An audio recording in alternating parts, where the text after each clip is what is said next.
Hello, and welcome back to Parley, the show where you folks support the other stuff I make by paying me monthly to talk about the topic of your choice in this modular little podcast series for everyone to enjoy. This week, this month, we're talking about Mr.FOoT's December Parley. Mr.FOoT says, I've been trying my hand at a game design parlay for a while now, but it's having me question whether I know anything about video games at all. So I postponed it to next year. Instead, you'll get a low-effort philosophical parlay on a topic I've been thinking about for ages. A while back, I proposed that weird stories are better. To summarize the idea of that last parlay, weird or unconventional stories are better in that they're uncomfortable, which makes you work to uncover more about them, which in turn makes it easier to get to their meaning. I had some complicated thoughts about that, which were in that parlay. But yeah, that's a phenomenon. This time, I will propose a slightly different but equally confrontational opinion. But before you read it, I would like to hear what, in your opinion, is a 100% prerequisite for an art or storytelling piece in order to have a lasting effect on the observer, reader, listener, and have the person change because of it. And then below that, there's a spoiler bit that says this is the take, and we're going to click that afterwards. So we're meant to respond to that first bit and then read the take. Cool. And the thing we're responding to is what is a required component, prerequisite for art or a story. We're not going to worry too much about what counts as art here. In order for it to have a lasting effect on the observer, reader, listener, and have the person change because of it. So there's a couple things that immediately come to mind. I'm not sure I feel like there is one prerequisite. I would point to, well, if we're abstract enough, of course there will be, but I would point to it being very specific, usually. Like when people change because they consumed a piece of media or another thing a person made, and a person changed because of it. I think it's usually because it had some specific thing to do with them. It felt like they were having a thing called out in their life without the aggression of it actually being targeted at them. Let me explain what I mean. So what we're doing right now is breaking down how do people even change? Like what's happening there? Most people don't change very much once they're in their adult life. And it's easy to see why. They have a life situation that doesn't encourage them to have a moment of vulnerability. They're encouraged to just be confident, have faith in, I don't even really know what, but I guess like the promise that society will make them happy, which it obviously won't. And so they just kind of keep doing their thing. And this is not because they are not a wise guru about themselves. It's because they are being encouraged not to do that. It's very hard, vulnerable to do that thing. And most public environments don't encourage people to be vulnerable in any meaningful way. They encourage you to basically lie to yourself to keep things going and pretend everything is okay. And that's not because people are necessarily in denial, you could say it that way, but I'd like to view it more sympathetically as people having lacking the conditions in which it would be appropriate to introspect, right? It's not like people don't want to learn about themselves deep down. Like that's not really possible. It benefits everybody to do that. It's just, it really seems like they don't want to do that because of their circumstances. Now, let me give you an example situation where I think somebody would change in that situation when they consume a piece of media. I'd also like to note, I'm not going to be able to talk about myself too much here. Personally, I have some different experiences. I thought about this parlay. I think if I talk about my experiences, that's not going to be helpful. So I'm not going to do that. You go to the movie theater and you watch a movie. And this is a movie theater in the United States. Like, what? It's going to have some crazy pathos in the movie? Like, generally not, right? But it does. Some of the time it does. A little bit. And you weren't ready for this. You went to the movie relaxing after work or on a day off or something. And you got, in a way, you could think of it as kind of ambushed during your free time by something in the movie that possibly unintentionally strikes a chord with you. Something that you would like to deal with. Something that if you got heavily under the influence of a substance, maybe you'd have a bad trip or get really, really drunk or something, and this thing would come out. Or if you got deep into a session talking about your feelings with a therapist, maybe this thing would come out. This thing was there, but it unexpectedly was brought a little bit to the surface by an external source that has a key difference from those other situations. It wasn't really directed at you. It just kind of happened. And you kind of know that. It's not like anyone is saying, hey, you in the audience member right there, you person sitting down with your date in this movie on a Thursday night, you have some unresolved like childhood issues to deal with or something. No one did that. It just kind of was there. Maybe you're at the theater and you see a play that evokes this kind of thing.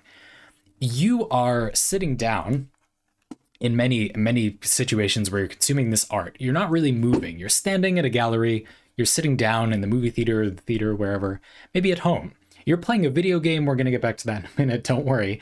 But you're sitting down. You are doing almost nothing. And so you have a very safe environment, not accusatory, not targeted at you. It's not really about you, but your thing, an issue you have, is kind of being enacted by the piece of art in a way.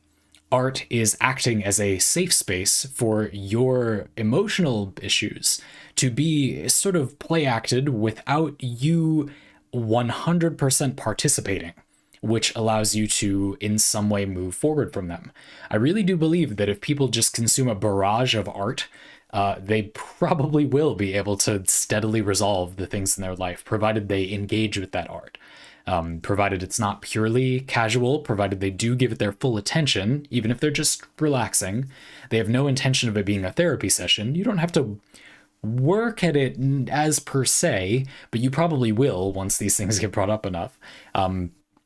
You will see yourself in the thing, and that will help you work through things. I think that this is the mechanism by which, primarily anyway, people change when they consume a piece of media. So I would point to that. Now, is there anything about that process on the piece of media's end that always needs to be there for that to happen? And again, I'm not claiming that this is the one and only or even a correct way that people change when they consume media, but I've given us an example model so we at least have something to work with. It's a Parley video. I'm not a scientist on the subject of psychiatry in the use of art. But we're gonna do the best we can. We can't talk about any of this unless we create a possible model by which people change. So there it is.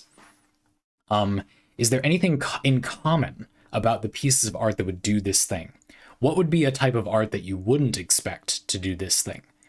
I guess I watch very little cinema, so maybe Avengers Endgame is something that comes to mind. Lots of value potentially. You don't have to consume art or even make a thing for it to be art, let alone for it to change people or have an effect on people. It can be a roller coaster ride. It can be a theme park. It can be fun, and fun in the way that isn't focused on doing anything else. That is okay. And I do think that movie does that thing. Why? Why does it do that thing? I think it's because the movie is very focused on being general enough that it can appeal to a large audience and that people won't get hung up on any too specific detail. When there would be very specific details, I'm thinking of the time travel discussions. Generally, the narrative will attempt to gloss over so that it doesn't get the audience snagged on them. Personally, I think that this is usually where these pieces go awry. It's almost impossible, I think, not to do that. I think that relatively more specific detail tends to get a lot of focus in the piece of work. I've really strongly remembered the time travel part of that movie, even though I would argue from a narrative perspective, that's not actually like that much of the movie. It's a detail in like how they resolve the plot, right? It's a plot coupon in the writing sense.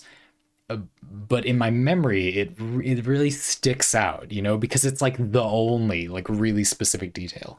Or there's a thing where Doctor Strange or someone, this is not really spoilers for Endgame because I'm just being so general. I'm not going to get into specifics, but there's a whole thing where Doctor Strange is looking at timelines or something, and that detail really stuck out to me. It doesn't like really matter at all, you know, in the grand scheme of things, but because there's very little of that type of detail, it really sticks out.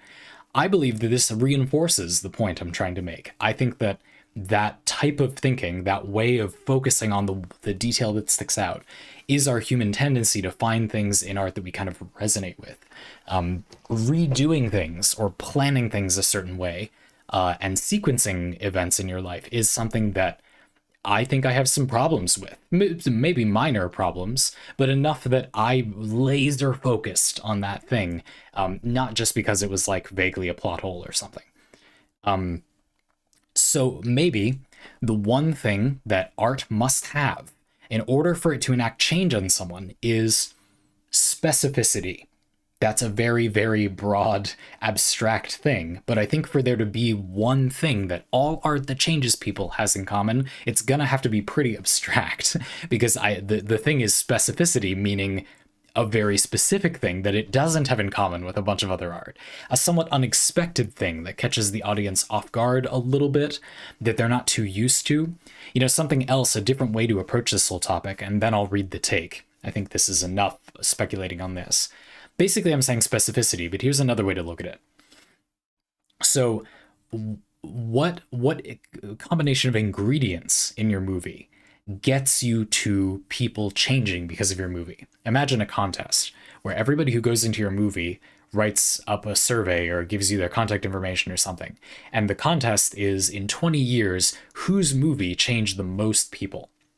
Well, you listened to my parlay, and I'm of course the foremost expert on this subject. I have absolutely no qualifications to discuss, and so for some reason you listened to me and made your movie specific. You included specificity in your movie. But hold on, how much specificity? What is the blend of specificity, generality that makes the thing work? Now, I reckon that it's very important that there is a lot of the thing that is general, too, that is familiar, I guess is really more what I mean, but what I basically mean is that it's tropey a little bit, that it relies on things that the audience is familiar with. There can't be too much that befuddles the viewer, or they're not going to be able to pick out or focus on that one detail that might resonate with them. This is my theory. And so you need a lot, I think a lot of very familiar material, and then something that is new or unfamiliar, if you want to change people.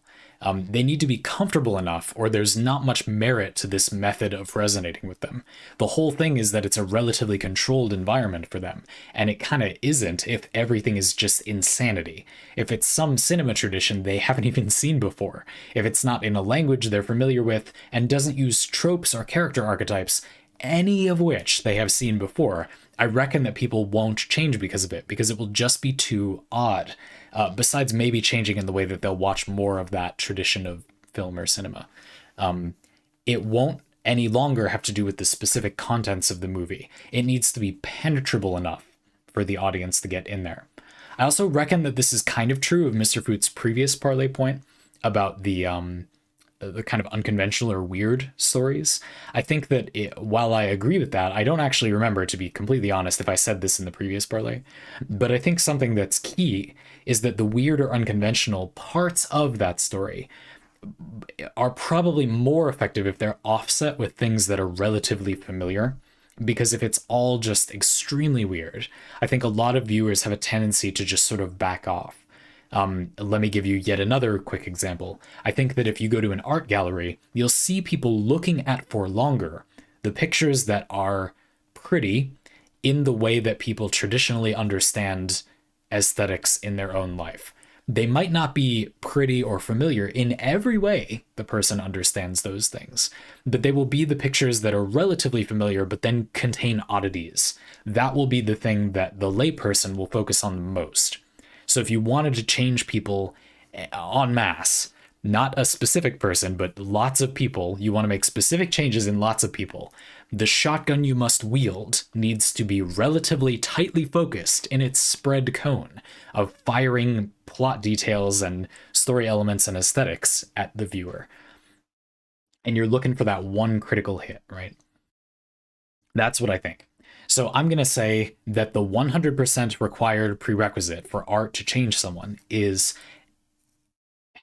a specific amount of specificity, a critical mass of specificity of something resonant with the audience, that might be resonant with a member of the audience. it won't reliably change any one person, but that is the way that statistically you will get people changing because of watching the thing. It will still not be effective for any significant number of people at once, in my opinion, but it would be the most likely to get a hit, is what I'm saying, out of an audience of people.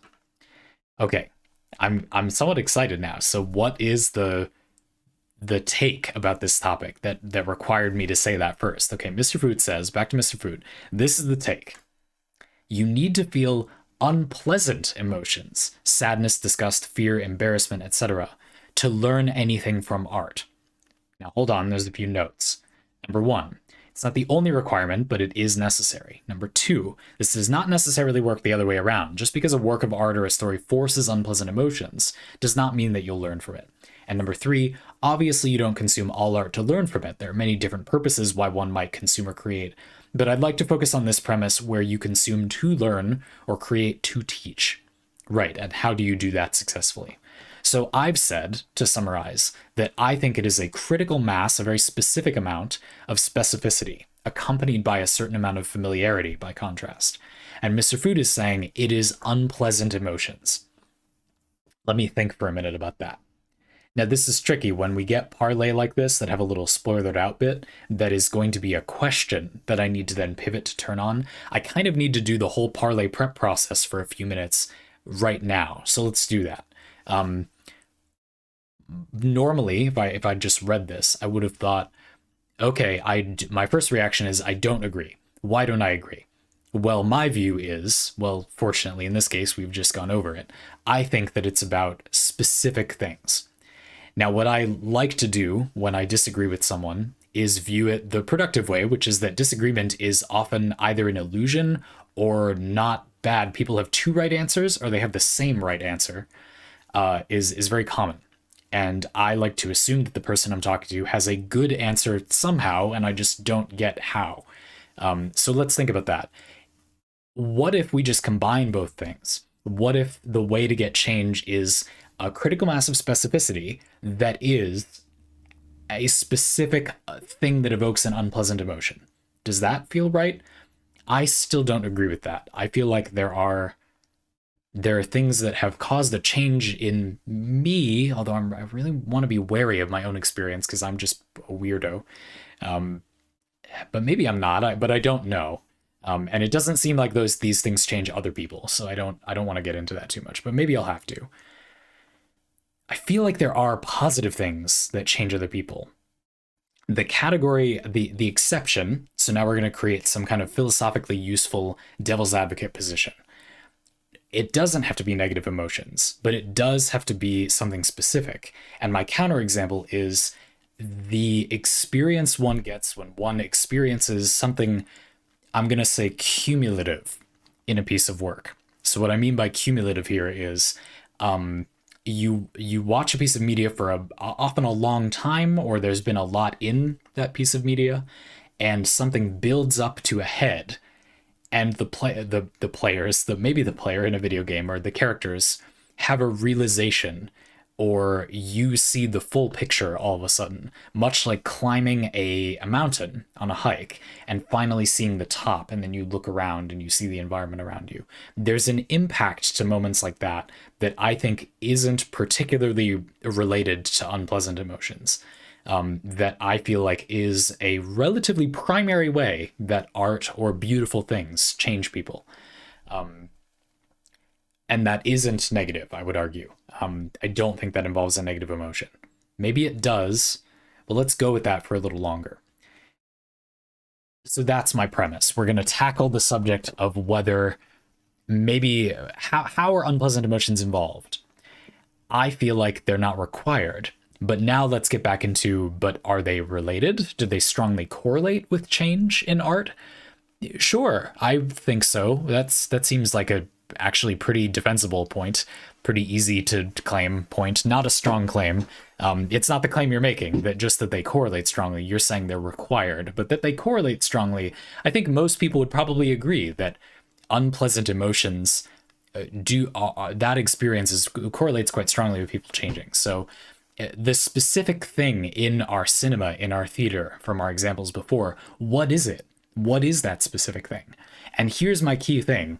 I think that things that make people happy are less specific, generally.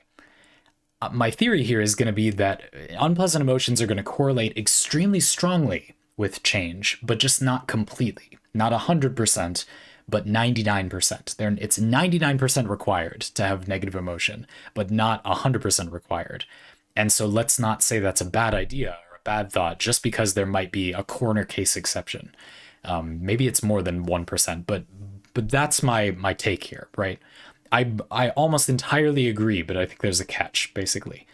I feel like the reason it appears to be unpleasant emotion is because unpleasant things are more specific.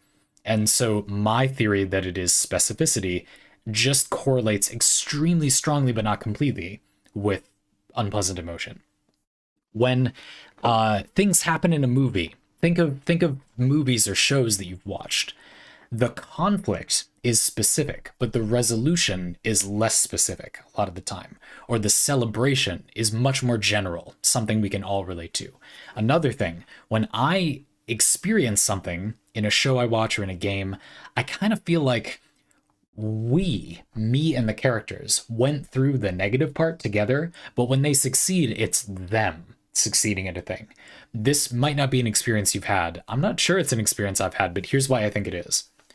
When I watch like an anime, for example, by volume, the most passive media where I watch and don't do anything that I consume is probably anime. Not very much. I think compared to most people, probably not that much. But I follow a couple of seasonal shows, so a couple of times a week I'll sit down and watch an episode or two of a show, which is not a lot, but not none. It's still something that happens frequently. And I really enjoy often called sakuga, like really spicy animation cuts. A lot of the time the animation kicks it into high gear. You notice that sexy 60 FPS animation, and you really start to notice how the animator is often different in different parts of the show. Sometimes a lot of effort is put into making that less noticeable. Other times it becomes very noticeable. And some animator is just going berserk, like what are they feeding this person on one scene in the show? And it's often a fight scene. You're noticing it more because it's so kinesthetic. It's a fight scene, and there's this badass character choreography, and the character's using some cool ability, and they're just popping off.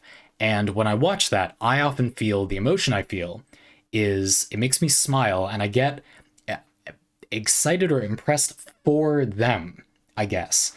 Like if you've watched One Piece, that's an easy example. It's not going to be a spoiler. Luffy, quite a way into One Piece, begins to develop a very interesting use for his devil fruit abilities. If you're not familiar with One Piece, this isn't a spoiler at all. Luffy, our protagonist, is a pirate who has eaten the gum gum fruit, which makes his body into rubber. People who've watched One Piece, like, I know, but shut up. We don't want to spoil anyone. The gum gum fruit, which turns his body into rubber. Shut up, One Piece fans. We're just leaving it simple for now. And this is a lot of fun for our protagonist because it lets him fight in very creative ways. It's a really good power for a main character because Luffy uses it in a lot of body contorting, creative ways. He'll inflate his body to cushion the fall from an ally or his own falling. He'll use his arms or legs as a slingshot to move around quickly. He'll spin something and then let it unspin to create, more force when he punches someone or something. Lots of things like this. You can think of it, he's tried it. It's fun to watch. And a ways into the series, when it gets a little more serious, he thinks of this innovation to the way he's using his ability that I guess because of Luffy's character, like he can be so happy-go-lucky, or he's not innocent. Happy-go-lucky's kind of wrong too. He's simple in the best possible way. Like he knows what he wants, he knows what he thinks is valuable, and that's the thing he's doing. But Luffy often has a relatively complicated actual approach to getting the thing he wants. One of the fun things about having a very straightforward character in a positive way is that you can put them in difficult situations and they'll make a decision, but it's just genuinely hard. They don't have some obnoxious hang-up, usually. They have very direct motivations that are fun to see in action, but then there can still be some challenges. But Luffy is clever when he fights. Luffy is a good, you might think of it as tactician in some ways, in that he's good at using his abilities and thinking about other people's abilities. He's not very good at a war of attrition, he just fights till he drops. But it's fascinating to see a character like that have a mental breakthrough, because that isn't his modus operandi. It's not like he's constantly engineering cheatsy ways to use his ability, necessarily, but he is creative. And so when he fights a character, let's just say in a certain arc of the show, when they're in a shipyard, I think people probably know this if they've watched One Piece. The feeling I felt was I was impressed. I'm just taking way too long on this tangent, I know, but I think this is important. I felt impressed for them, for the crew, for Luffy, and thought, wow, what a badass. Or the writer.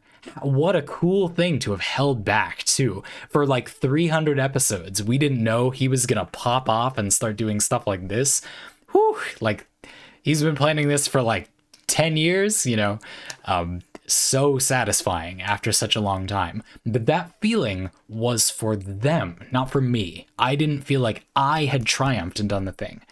But when negative things happen to the crew in One Piece, let's say as an example, we'll just keep that as an example, I feel like I went through it too. Like the thing that's happening in that arc that is negative, which is why Luffy does this badass thing, I feel like I went through that with them, which I think is the intention to some extent.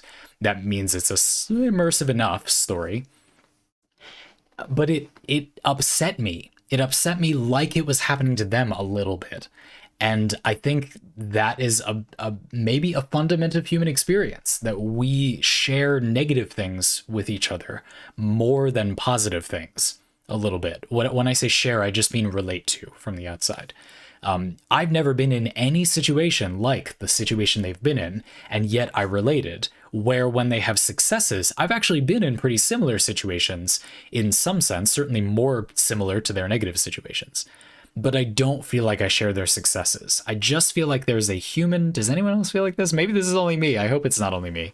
But my theory that I'm going to go with, because I have no one else's perspective except mine, is that we share negative things more. It's harder to create a resonant positive experience. For I don't know why, a variety of reasons, but I feel like that is true. I feel like that is a thing. And so my theory then would be that, again, it's not required. It's just that to relate, to change because you related, because it enacted your emotions the way I described at the beginning of the parlay, you are far more likely to experience a negative event in the story than a positive event. It's not required, but you're overwhelmingly likely for it to be a negative event that strikes that chord. Now, what are these positive events? Is that a topic for another time? That seems like a huge topic, maybe. I will dip my foot in for like 1 or 2 minutes, because there is a short meta question that I'm meant to read at the very end of the parlay after this, so we want to save a little time for that. But I'll dip my toe in for a sec. We can't resist, right? What's up with the positive things? Like, what positive things? It reminds me a little bit, this is weird, of what people describe about taking like a trip with hard drugs. I don't really know that much about this topic, so forgive me if this is oversimplifying in a bad way. But people describe it a little bit like they feel a oneness with the universe, it's often said. Let's not cringe at that too much. I don't know this feeling, so maybe that is a very good way to describe it. I don't know. To me, that feels like, I don't know, I sort of feel like I think about that. And of course, I can't possibly know if I have this experience, but chemically, my understanding is that parts of the brain that normally don't work together more, and parts of the brain that normally do work together a lot, communicate a lot, don't. And so you sort of switch up, you like shuffle the way that your brain collaborates with itself. And that would create these experiences. That's why, chemically, you see people so relatively consistently say that they have one trip, they do one thing for one afternoon, and then they're changed like forever. That seems weird or crazy. I'll be honest, I have often really looked down on that as something like, wow, you must have been really easy to change if that was all it took. You know what I mean? And the reason I react that way is because when I think about myself, I feel like nothing could change me that way that quickly. The reason is that I already want to change all the time. I already try to change all the time, and I only can't because of some physical thing stopping me from changing faster, basically. Which obviously that's not entirely true. I can't possibly know that. I'm just saying, to me, it feels like, well, it's great that they changed, but it must have been something where like they were ready. You know, they could have done it already, and the drug helped. But giving it too much credit makes it seem like it did this crazy thing, when in fact the only thing left in their way was themselves, and the drug got them out of their own way. Which, there's nothing to be ashamed of about that. But maybe that isn't that amazing. It's just, it seems startling that it's in one session. But if you just move that part of the brain that's in their way, then there you go. But there are lots of other reasons people wouldn't be able to change, that no the hell way you would get changed by just taking drugs. I'm tempted to say very self-centeredly that real problems can't be helped by such a thing. But I don't know. I mean, I don't know if that's true. Like, there are very few real problems if you're willing to change your mindset enough, right? So I don't know. I mean, but that's what makes me think, you know, you could have an experience that is positive of, okay, fine, I have to do one of my own, but it's not a very good one. Yeah, I did have an experience one time of, I was walking in the woods, and this was in a place that I was not happy I wasn't happy I was living there. It wasn't a good beginning of the walk. It was like, it looked like it was going to be way in the woods, but it just kind of wasn't. And it was loud. You could hear people in their yards talking. And I just hate everyone, apparently. So I want to hear no one. I want to see not a soul when I go on a walk. I time places I go to walk so that there will be no one there. If there are cars there, today I went for a walk. I drove up to this place that's like 20 minutes away, so a little out of the way, to go for a walk. And there were lots of cars there. I just kept driving. Nope, whole thing is called off. I would rather not even do it than see other people there. That is how much I don't want to see other people. I went somewhere else that had no cars parked and enjoyed myself. So yeah, I just hate people, apparently. And I went to this place, and it seemed like it was going to be really crowded. And it just pleasantly wasn't. It ended up being this glorious adventure through not like enough woodland to keep you cushioned from the outside world and the sounds of the traffic or whatever, but just enough that you felt like, where the heck is this going? It wormed through a place in this city I was living in that I didn't even know was there. I still don't fully understand. How is there even space for that? There was all this green space just there? What the hell? It was cool. I probably trespassed a few times purely by accident, by the way. I respect people's property rights. But it was just awesome. And I walked back and thought, man, I'm such a stick in the mud. Why don't I just go on the adventure, you know? And sometimes I recently took my partner on a walk, and we found like a severed deer leg that had probably been eaten by coyotes or something. And it wasn't the best walk for her. I weirdly liked that a little bit. I don't want the deer to get mutilated. Unfortunate for the deer, circle of life and all that. I just mean that there was something about it being like a kind of unceremonious trail. We just found this like kind of crappy trail, but there were cool things. There was a little stoner camp where they'd set up, someone had stolen a stop sign. Don't do that. And they had the little teepee made of a bunch of sticks and logs from across the way, and they dammed a little river so you could walk over the creek really easily. And I don't know, it's just fun to find those things every so often. It was like crappy, and you could look at it as littering, and we found some dead animal part on the trail. Why is that good? But there was just, I don't know, it just made me feel like, what's my problem with this? Wasn't it interesting? What, did I think it was going to be comfortable to go for a walk when it's 30 degrees freezing outside? No, I wanted adventure. So what the heck is wrong with this? You got what you wanted. That's the best I can describe it. And I realized eventually when this happened that I do like that. I really don't have any problem with that. I guess I just felt like it needed to be more perfect or something. And I had a moment where I let that go. It was just so fun, unexpectedly, that I had felt myself getting into it. Somebody felt the need to make that crazy trail, such an impractical trail. I could do a whole parlay about this, but I won't. Suffice it to say, it was just cool. And that positive experience of the beauty, or like somebody took the time to maintain this trail. Who uses this trail even? Are there enough people who use this trail to even use this trail. Sometimes you look at a part of the trail and you think, why is this a well-defined trail? Who is walking here? I walked that trail lots more times and hardly ever saw anyone. How the heck is this a well-defined trail? Like, who's doing this? And that's wonderful to me. I can't repress my excitement talking about this. You can feel that really did change my attitude about this and made me want to explore trails that I otherwise would have avoided, and made me not avoid people as much, but just think about it as maybe that just doesn't mean anything. You know, treat people a little bit less like robots. Maybe that trail's just crowded because people, yeah, like coincidentally had time today. Don't avoid that trail forever because there aren't cars there, you know. I was bending too far over backwards to avoid people that were not there. And I am happy I stopped doing that. Maybe that doesn't really count as change, right? Like, part of the secret of this parlay is that the sun is going down, which is causing this interesting mood change to the lighting of the environment. Let's put that on.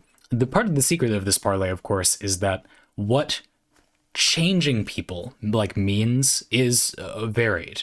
The thing I just described isn't really the type of changing someone that I've sort of had in mind for a lot of this. This sort of people take LSD or whatever and change, that we often mean they change their lifestyle, kind of. And I mean, this is a lifestyle change, I'm talking about it myself, but it's obviously pretty minor, right?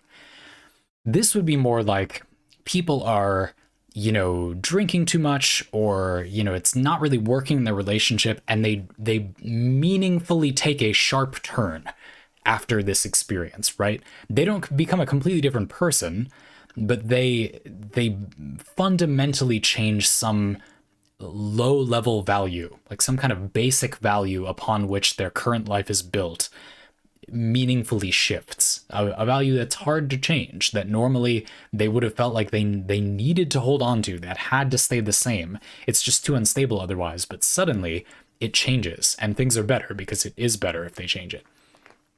And they were able to do that, even though it can be a very vulnerable thing, and that causes some meaningful change in their life. That's, I think, I really should have done this earlier. That's the kind of maybe more meaningful change that perhaps this should be referring to. And so can positive things really do that? That cumulative thing. That's what I was talking about before. These positive things making a change. For me, it was, I just had enough experiences on these trails where I had good reason to think the trail would be disappointing, but it wasn't. It was really awesome, actually. And the trail was in particular like around people. I was avoiding the trails, I realized, that probably I would have really enjoyed. There were these lovely little things in urban environments that were like not even really separate enough from the outside area, but were great, were wonderful experiences. I found this hidden bird park one time that had so many birds, and it was right next to a sporting field. How the heck did the birds get any sleep? Anyway, I could just keep doing this because it was a big thing for me, but I know this is a bit of a silly example. And it was because of that. It was because of that cumulative experience. I gave One Piece as an example earlier, and I think that too, like I've had one really emotional experience watching One Piece, feeling like this creator did this thing kind of just for fun, and it made me happy that somebody felt the need to do that. Like, it was a lot of work. He came really far. I remember hearing about this show, this manga at the time, when I was much younger and thinking, how weird, that's so weird. And now having gone all this way through it, I think, oh my goodness, he was holding back these secrets then, and I lived like my whole life, and he had to wait that long to say this thing. This is kind of amazing. I don't know. People do those things. It's okay if I don't succeed like tomorrow. I don't have to do everything tomorrow. That gave me a willingness to slow down a little bit. That has been what I have been doing for the past year, basically. I have taken the time to slow down and do it right, instead of trying to always push forward, even though I didn't feel confident in the thing I was doing. So it did cause a pretty meaningful change in my lifestyle. And again, I would describe the feeling as, it was not impressive, encouraging, but it was a positive experience. That would be very rare. Like, a lot has to happen for that type of thing to happen. So I want to stress, I guess I don't really disagree. I feel like, it would almost always be negative emotions. These are maybe more specific. They're things that cut to the heart of what can actually change in people. It's pretty uncommon that a positive emotion will make someone realize a thing that they could do better. Evidently, they had the positive emotion because they relate to that thing because they're doing it right, you know? And so I guess it has to be that you're like sort of doing it right, but not as much as you could be or something. I don't know. But yeah, I completely get that it would be unpleasant emotions. I feel like this is a meaningless clarification, but I will say again that my personal feeling, as much as it's nitpicking, but you asked the question, so this is what I feel. I feel like it isn't required. I feel like it's just that is the overwhelmingly more likely way it will happen. But there definitely are other, probably other than just positive emotions too, ways that a human can change. Another related topic that we truly don't have time for before I answer the meta question that I'm just going to leave here because I think it's interesting is to consider something I feel like is really overlooked in like therapeutic settings. I have a friend who studies psychiatry, and I find this really fascinating to hear about her thoughts about this. But anyway, a topic for another time. A lot of people who see huge change from a certain, practice, like maybe people taking having a trip to have this life-changing experience. I think a lot of people really overlook that the kind of person who would do that was probably quite prepared to change. I kind of made this point a little bit earlier. Like there must have been nothing physically stopping them from making that change, like outside of their experience. It was them. That's not to say that's not an important thing. Hard to do, right? This is no pejorative to those people, but just to say that sometimes maybe I think people give a little bit too much credit to the measure and not enough credit to the person for doing something relatively more extreme to change their thing. That person did a lot of the work themselves.